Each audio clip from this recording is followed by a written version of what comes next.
Nakatuto kami. 24 oras.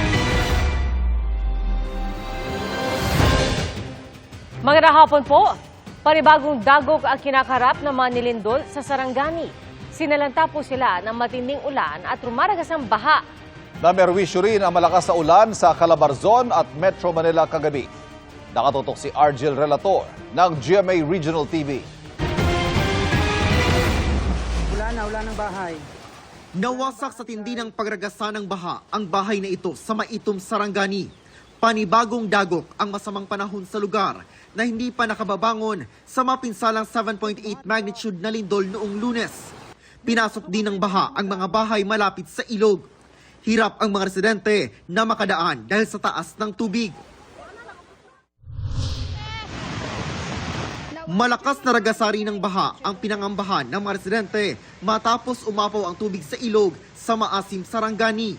Nag-backweight pa, plus in-ani, wala na jod. Nagluminol pa. Naglindol pa jod. Wala na, lindol plus baha plus ulan. Ayon sa mga residente, kasama ring pinadapa ng baha ang kanilang mga taniman. Buwis buhay naman ang pagtawid ng mga residenteng ito sa nasirang hanging bridge sa Maasim. Nagpatupad ng forced evacuation ang barangay roon dahil napagitnaan ng dalawang sapa ang lugar. May mga bahay ding pinalubog ng baha. Nagka-traffic din dahil ang tulay na ito hindi nadadaanan ng mga motorista. Nagkaroon kasi ito ng uka sa ilalim at kita ang ragasa ng tinatawiran nitong ilog. Sa pagbuti ng panahon sa Sarangani, tumambad ang pinsala. Ang tulay na apektado ng ulan kahapon, nananatiling sarado muna ang isang lane habang kinukumpuni. Dahil sa ragasa ng tubig baha na dumaloy dito sa ilog na ito ng Kumaba Bridge sa Barangay Canalo, ay nasira itong approach nitong tulay. Sa ngayon nga ay makikita natin napakalaki ng butas dito sa tulay na ito at ayon sa mga empleyado ng DPWH na ating nakausap ay yung ibabang bahagi wala na talagang lupa yan kaya't nakahang na ang itaas ng tulay na ito. At ang ginawa nila doon sa kabilang banda ay tinambakan muna nila ng lupa temporarily upang madaanan dahil nga kahapon ay napakataas at napakaraming mga motorista na ang na-stranded. Halos baluti naman ng putik ang ilang kabahayan. Ayon sa Pag-asa, easterlies ang nagpaulan sa bahagi ng Mindanao. Animoy may bagyo sa Talisay, Batangas. Bukod sa malakas na ulan at hangin, walang humpay rin ang kidlat at malakas na kulog. Namerwisyo rin ang ulan sa Metro Manila. Halos mag-zero visibility sa ilang bahagi ng EDSA. May mga bahagi ring nagkaroon ng baha. Ayon sa Pag-asa, localized thunderstorms ang nagdulot ng masamang panahon sa Batangas at Metro Manila. Mula sa GMA Regional TV, Argel Relator, nakatutok 24 oras. Patay matapos pagtatagain ng isang lalaki sa Cebu. Sa kuha ng CCTV, makikita ang dugo ang biktima na sinundan ng isa pang lalaking may hawak na itak. At bagamat nauna ang biktima, agad na nakasakay ng tricycle ng suspect kaya naabutan niya ito. Ayon sa pulisya, magkaibigan ng dalawa at pinatutuloy pa umano ng suspect ang biktima sa kanyang bahay. Pero noong araw na yon, umuwing galit ang biktima habang natutulog ang suspect. Sa salaysay ng suspect, doon hinamon umano siya ng biktima na bunutin ang kanyang itak. Ito nila ang naging dahilan para tagain siya ng suspect na kalaunan ay naaresto ng pulisya. Mahaharap siya sa reklamong murder. Isang pahinante ang naipit sa salpukan ng dalawang truck sa Pasig. Ang ibang motorista nabagsakan ng bote ng soft drinks mula sa isa sa mga truck. Nakatutok si Gabriel Gonzalez. Trahedya ang sinapit ng lalaking pahinanting yan matapos maipit sa pagsalpok ng kanilang sinasakyang trailer truck sa isa pang trailer truck sa C5 Ortigas flyover southbound pasado alas 11 kagabi. Nakaligtas ang driver ng truck. Ayon sa driver, galing sila sa Antipolo at papunta na sana ng Santo Tomas, Batangas. Malakas kasi yung ambon kanina. Sumusunod ako sa ELB. Hindi ko akalain ang o-overtake niyan malapit na. Siyempre, mabulaga rin ako. Pinagtutulungan po ngayon ng mga tauhan ng Ugong Rescue, Pasig City DRRMO at maging ng MMDA yung pagkuha doon sa natrap na pahinante. Sa ngayon po ay gumagamit po sila ng mga special equipment gaya na itong hydraulic equipment para mapabilis po yung pag-retrieve doon sa natrap na pahinante. Halos 3 oras bago nakuha ang katawan ng biktima. Pagdating namin dito, nakita namin yung tao talaga is ipit na ipit nung truck. Di siya basta-basta agad matanggal. Kumalat sa kalsada at nagkabasag-basag ang dala nilang mga bote ng soft drinks. Nabasag pa ang windshield ng isang sasakyan sa baba ng flyover matapos mabagsakan ng mga bote. Ayon sa driver ng nasalpok na trailer truck, nakatigil sila sa gitna ng Ortigas flyover dahil may aberya sa truck nang biglang mabangga ng kasunod na trailer truck. Kasi ito nawalan ng diesel. Tapos mabilis yan. Sa baba pa lang sir, ang bilis na nito sir, kaliwat kanan na yung overtake niya. Iniimbestigahan na ng mga otoridad ang insidente. Gabriel Gonzalez, Nakatutok, 24 Oras. Hindi lang nagluluksa ang mga kaanak ng isa sa 2 OFW na pinatay sa Lebanon. Nanghihingi rin po sila ng paliwanag kung bakit napagpalit ang kanilang mga labi. Ang tugon ng Department of Migrant Workers sa pagtutok ni Von Aquino.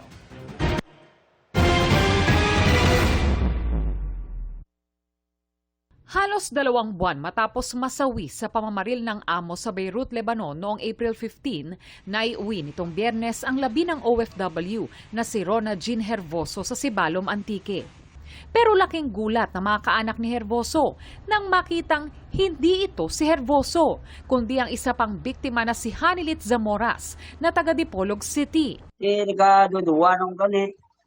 Kaso lang, ningalan niya ni sa box niya sa babaw na generoso. Di kinabalsaman. Pag balsaman, di namikapan. So, ang niya, yung kuya niya daw, hindi niya sa akong sawa. Iba na rin. Agad raw siyang tumawag sa kaanak ni Zamoras at doon niya nakumpirmang nagkapalit ang mga labi. Yung sawa ko, may pustiso. Binuksan ang bibig. Nakita nila ang pustiso gani. Di mo ito nagsugot nga si asawa mo na. Isang nanay niya nilit. Ismaya siyempre, pila ka bulan nga ulat di ka bangkay. Tapos, mga natabo, nakabalis ka danay pa. Kaninang umaga, pumunta ang Overseas Workers Welfare Administration Region 6 sa kaanak ni Hervoso sa Antique. Tiniyak nilang agad ipoproseso ang pag-uwi ng labi niya mula sa Dipolog City. It may be because of the current conflict sa Lebanon nga wala nila natalupanggan sa Mayo. Siguro sa linukpanay man dito, kag na-ship nila nga mislabeled. Pinaiimbestigahan na ni Migrant Workers Secretary Hans Kakdak sa Labor Attaché sa Beirut at dito sa Pilipinas kung paano nagkapalit ang mga labi. Ito'y malubhang pagkakamali at I'm taking full responsibility. I've communicated with both families and assured both families na isasagawa ito. Most likely either Wednesday or Thursday the process will be completed. Kailangan lang kasi hindi pwedeng idiretso. Babalik muna sa Manila, both human remains nila, and then they will be properly shipped. Posible anyang ang mga tauhan ng punerarya sa Beirut ang nagkamali. Nasaksihan naman daw kasi ng mga kaanak ng mga biktima ang identification at sealing ng mga labi sa Beirut, pero yung kahuli-hulihang stage ng pagbalot sa itim na plastic, which is unusual, at paglagay ng sticker dun sa 2 caskets, yan ang hindi malinaw kung pati yon sa stage na yon nasaksihan o yan ba ay sinagawa immediately prior to delivering the human remains to the airport in Beirut. Bibisitahin niya ang 2 pamilya para personal na humingi ng paumanhin.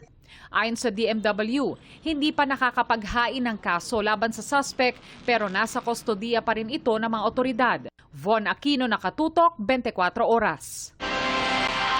Sa huling araw ng burol sa Davao ng namayapang Ateneo basketball player na si Rene Baterbonia, nagbigay ng mensahe ang kanyang ina na pinasalamatan ng mga nagbigay ng suporta sa kanilang pamilya. Makakatanggap naman ng scholarship mula sa Ateneo de Davao University ang 6 na kapatid ng atleta. Mula sa Davao City, Nakatutok live si JP Soriano. JP.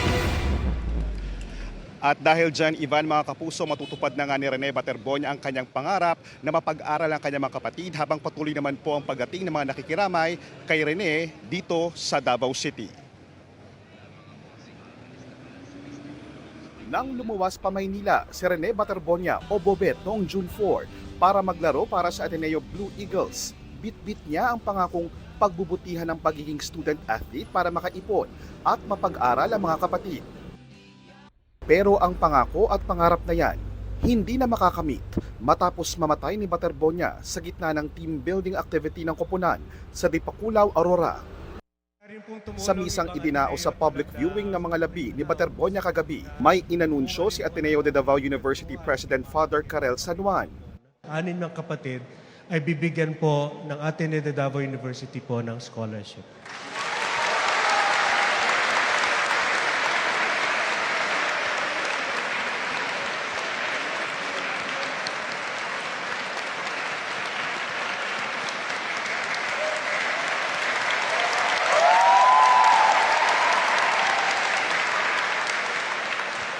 Sobrang lungkot po natin, wala na po siya, pero bubuhayin po natin si Bobet sa pamamagitan ng pangarap niya sa kanyang mga hinamahal sa buhay.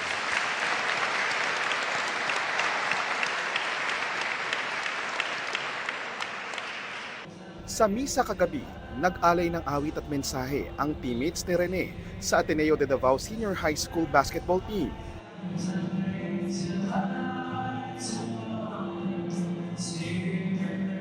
Ang ina ni Rene nagpasalamat sa lahat ng teammates, kanilang mga magulang at sa Ateneo de Davao para sa suportang ibinibigay nila sa kanilang pamilya ngayon.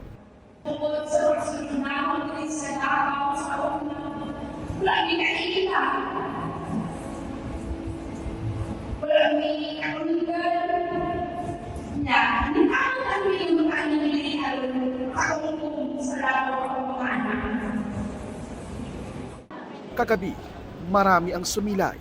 Ngayon, ang huling araw ng buro ni Rene sa Davao. Sa Agusan del Sur, na hometown ni Rene, isang mural ang ginawa na tinawag na Art Sunon para sa batang atletang itinuturing na sports hero ng probinsya. Ang pamilya Baterbonia patuloy ang hiling sa mga nakasama ni Rene sa training na magsalita. Sana naman the players na, 'di ba, second yan yung the players should be given the freedom to speak, and the coaches as well, because yung una talagang hiling ng pamilya, yung mama, ang tagal namin kagabi, no? Yung ano ba talaga ang nangyari, yung full account. Pinag-aaralan ng abogado ng pamilya kung nasunod man ng Ateneo Sports Management ang CHED Memorandum Circular 63 kung saan nakasaad ang requirements para sa lahat ng off-campus activities. There must be a medical officer or first aid personnel. There must be a detailed risk management plan. There must be an informed parental consent. Informed parental consent. Coordination with the local government unit at the destination, and there must be adequate emergency action protocols. Patuloy naming sinisikap na hinga ng pahayag ang Ateneo de Manila University, pero wala pa silang tugon sa ngayon. At Ivan, hanggang sa mga oras na ito, napakarami pa rin po mga kababayan na Rene ang nakapila. Karamihan po sa kanila mga fans, pero meron din po mga hindi naman personal nakakilala si Rene, pero labis na antig sa kanyang kwento. Bukas po inaasahang iaalis ang labi ni Rene bago po tumulak papuntang Agusan del Sur. At yan muna ang latest. Balik muna sa iyo, Ivan. Maraming salamat, JP Soriano. Kung magkakaroon po ng special session ng Kongreso, tiniyak ni Senator Joel Villanueva ang kanyang pagdalo. Ang hindi pa matiyak ay kung kaninong grupo siya aanib. Nakatutok si Darlene Kai. Hindi po ito panahon ng kampihan. Bahagi ito ng video message ni Senador Joel Villanueva na ipinalabas sa worship service kanina ng Jesus is Lord Church. Siniguro ni Villanueva, dadalo siya kung magkakaroon man ng special session ang Kongreso. Bilang mga lingkod bayan, prioridad po natin. Dapat ang siguruhin na patuloy na nagtatrabaho ang bawat isa sa atin, lalo na ang Senado, para po sa ating mga kababayan. Sa pagkakataon po na magkaroon ng special session, tutuparin po natin ang ating sagradong tungkulin sa ilalim ng ating saligang batas. we will be there. Kabilang si Villanueva sa mga miyembro ng Cayetano Bloc na hindi na dumalo sa anumang sesyon ng Senado mula nang arestuhin si Senator Jinggoy Estrada noong June 1. Nakasinedie adjournment ang Kongreso pero nais ng bagong Senate majority na magsagawa ng special session kung hihilingin din ng Malacanang lalo't may mga panukalang batas na kailangang maipasa. Ayon kay Villanueva, naiipit din ang mga empleyado ng Senado. The Senate staff should not be caught in the middle of this political fight. Bibigyan katiyakan po natin ang ating mga kapwa lingkod bayan na naghihintay ng confirmation ng kanilang mga appointment. Lalo na po ang mga opisyal ng ating sandatahang lakas. Kung matuloy ang special session, sabi ni Senador Ping Lacson, dapat present lahat ng senador para maplansya na rin ang issue ng Senate leadership. Hindi niya masabi kung aanib sa mayorya si Villanueva. I appreciate and I admire yung attitude ni Senator Joel na kinoconsider niyang sagradong duty yung pag-attend ng special session. I just hope na yung ibang kasama niya sa block ni Alan Peter Cayetano, ganun din ang attitude. Hindi naman natin alam kung magpa-participate siya o magsasama siya sa pagboto pag-elect ng Senate President. Si Senador Alan Peter Cayetano, sinabi nitong Biyernes sa Facebook Live na nagkausap na sila ni Villanueva pero wala siyang ibinigay na detalye. Nag-heart-to-heart kami ni Brother Joel and even if I know the cost, it's not something you can feel unless ikaw talaga. Sakaling matuloy ang special session at magkabotohan para sa bagong Senate President, handa kaya ang Gatchalian Bloc sa senaryo na ginawa noon ni Cayetano sa Kamara?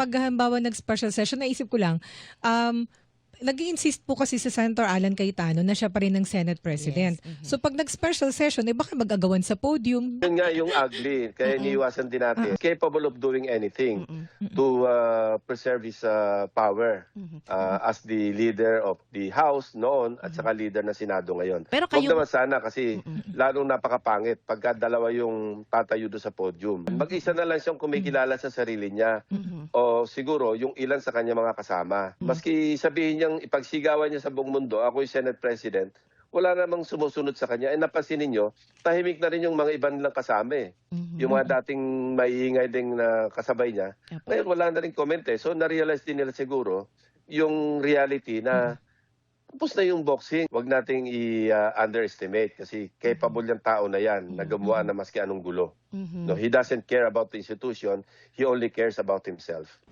Panawagan ni Lacson kay Cayetano, Huwag manggulo. No? Maging mga senador, makilahok, tapos kung ano yung piglalaban nila, sa floor namin pag-usapan, huwag sa Facebook. sinusubukan pa ng GMA News sa kunin ang panig ni Cayetano sa mga pahayag ni Lacson. Darlene Kai, Nakatutok, 24 Oras. Suportado ni dating Supreme Court Justice Antonio Carpio ang sinasabing balak na paghahabla muli ng Pilipinas laban sa China sa gitna ng patuloy na agawan sa Bajo de Masinloc. Narito ang aking pagtutok.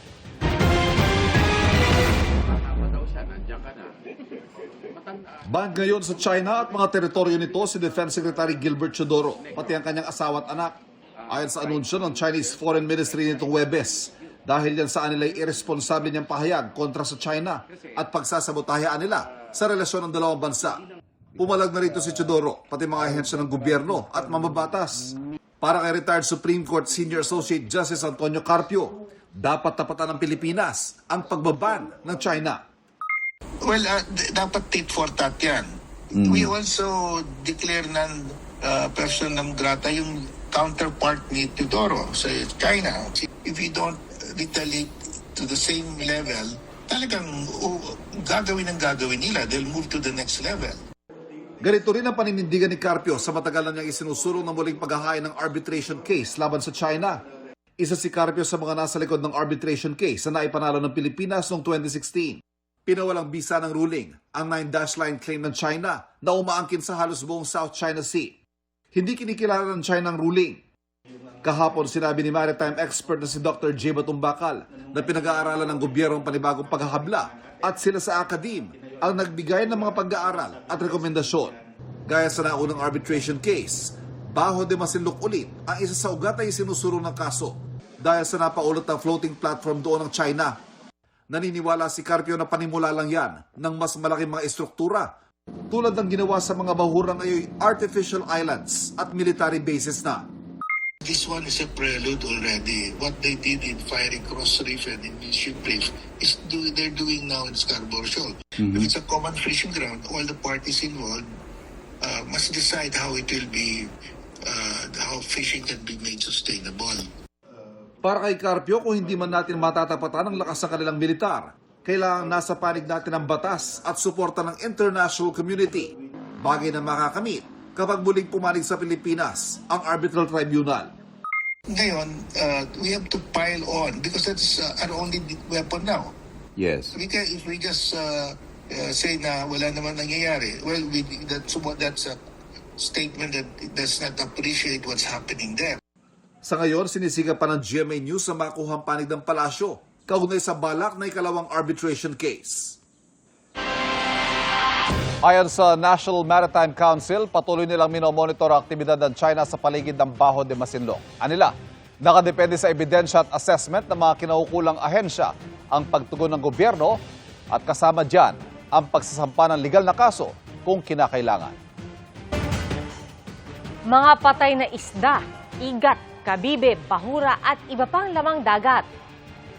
Tumambad ang mga yan sa mga taga-Sarangani Provincial Environment and Natural Resources Office nang suriin ng seabed ng Pangyan Marine Sanctuary sa Glan.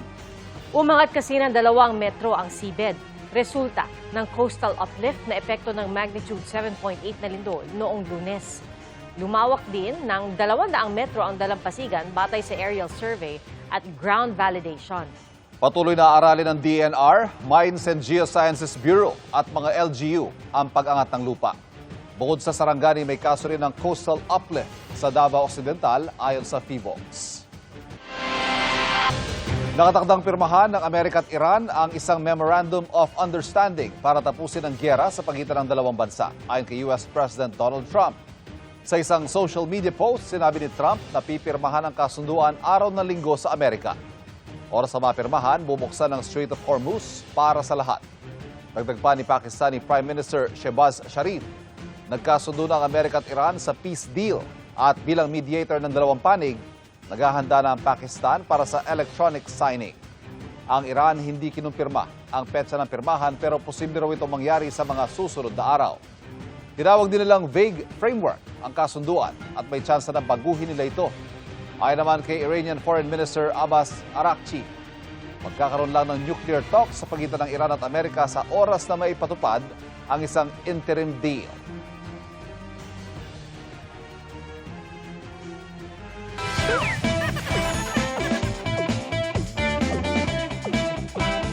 Animoy mga karakter sa Maria Clara at Ibarra ang ilang pickleball players sa Davao del Norte na nakasuot ng traje de mestiza habang naglalaro. Ang mga manlalaro naman sa Cebu, pinagsabay ang laro at pag-awit. Iyan ang Papa-Good Vibes ni Jonathan Andar. Hindi lang bola ang na-double hit ng pickleball players na ito sa Cebu, pati nota ng mga kanta, kuhang-kuha. Di bali ng matalo, sureball namang 100 sa karaoke. Naghuwat mi mahuman ng isa ka group, mag-video kami. Dinha nagsugod nga. Imbes nga ma-board mi, magtanaw rami sa nag-play, mag-video kay na lang mi. Ramdam sa bawat serve ng bola ang emosyon sa bawat kanta. May mga tagpo namang tila hinaharana ang mga naglalaro. Sa tino lang kanang medyo lisod siya, idungan. Kaya labaw na inig try mo sa paddle, pag-igo sa bola, then makuwanta akong voice ba kanang maapektuhan mo syagit ko, murang piaok po. Animoy mula naman sa panahon ni Jose Rizal ang mga players sa Panabo City, Davao del Norte. Hindi lang sila slay sa pickleball court, slay rin sila sa kani-kanilang traje de mestiza. Para maiba po, para aside sa kaon ko, butangan ng tuglingaw, magsuot sila og ang term ato is wear the wrong outfit sa magdula, no? So, makita na ito, Filipiniana sila. Intense ang laro pero tila singhinhin ni Maria Clara ang bawat palo nila sa bola. Ito raw ang paraan nila para ipaalala sa mga Pilipino kung gaano kayaman ang ating kultura. Isa ka kalingaw po sa pickleball, ma-mix ang both ang pag-express nila sa ilang kaugalingon, ang sa ilang paglingaw-lingaw, especially kadto sa ilang pagkita nga elegant gihapon ang pagsuot sa Maria Clara despite sa nagdula og pickleball. Jonathan Andala, nakatutok, 24 oras. Nanganganib na hindi matuloy ang impeachment trial ni Vice President Sara Duterte sakaling madagdagan pa ang mga senador na makulong at masuspende dahil sa issue ng flood control projects. Ang mungkahi rito ni Senador Ping Lacson sa pagtutok ni Jonathan Andal. Sa 24 na senador, 8 ang may kaso o may kinakaharap na reklamo. Isa sa kanila nakakulong na si Senator Jinggoy Estrada. Sabi ni Ombudsman Jesus Crispin Remulla, 9 hanggang 10 senador ang iniimbestigahan nila sa plunder at iba pang paglabag sa batas. Sabi ni Senator Ping Lacson, kung mangyari man na umabot sa 9 na senador ang makulong at masuspinde, may posibilidad na hindi na matutuloy ang impeachment trial ni Vice President Sara Duterte. Alinsunod sa konstitusyon, 16 o 2/3 ng lahat ng miyembro ng Senado ang kailangang boto para makonvict ang isang impeachable officer. It's going to be a crisis, di ba? Opo. Walang impeachment na magaganap kasi foregone na yung conclusion o yung decision na hindi mako-convict. Kasi kung 15 lamang ang naiwan na senador o senator judges. Ang ibig sabihin ba noon, automatically acquitted? Dahil 15 lang yung pwedeng bumoto? Sa akin, hindi.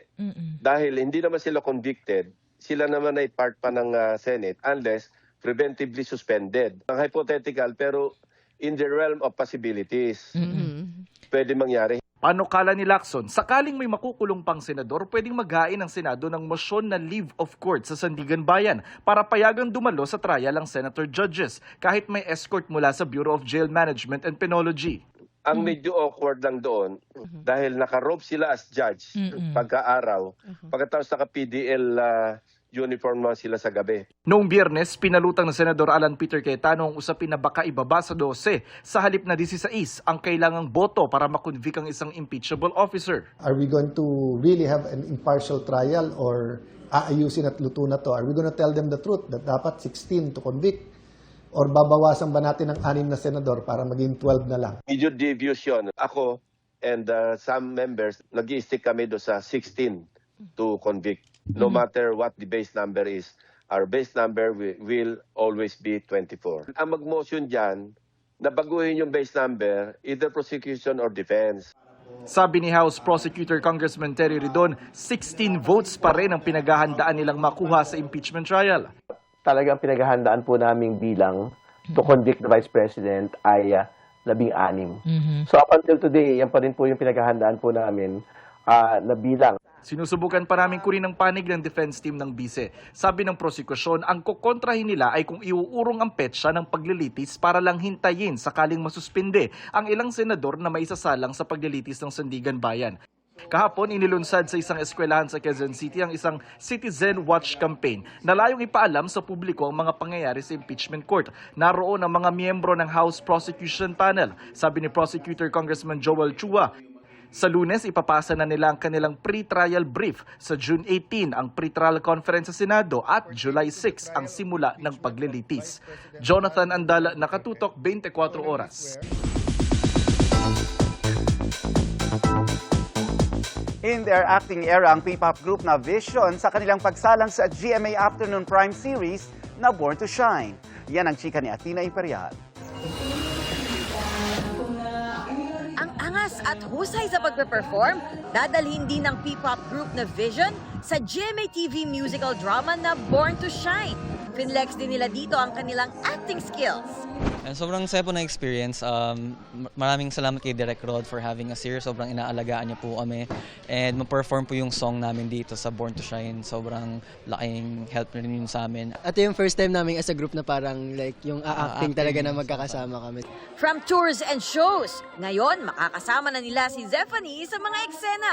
Parang reunion na rin po namin to with Zephanie. Mas comfortable lang, tsaka at home lang talaga kami. Na-starstruck din daw ang Vision kay Vina Morales. Napakinggan namin siya live kumakanta eh. Dati sa TV lang eh. Athena Imperial updated sa Showbiz Happenings.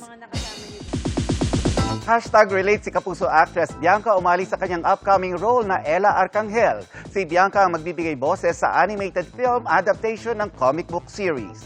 May chika si Athena Imperial. Nagpakilala na sa publiko ang boses sa likod ng title character ng upcoming Filipino fantasy horror animated film ng GMA Pictures and 20 Manila, Ella Arcangel, awit ng Pangil at Kuko. Please welcome on the stage, Bianca Umali! Ipinakita rin nila Bianca ang prototype ni Ella sa Toy Conference 2026 sa isang mall sa Pasay City. Kasama si GMA Public Affairs Senior Assistant Vice President Angeli Atienza at ang producers, director at comic book author at illustrator ng Ella Arcangel. Kwento ni Bianca, marami silang pagkakaparehas ng batang tagapagligtas ng barangay Masikap. Si Ella ay isang pangkaraniwang bata lamang. And what makes her stand out amongst others is that si Ella ay isang superhero on a daily basis. Pinaghandaan niyang maigi ang dubbing ng animated film.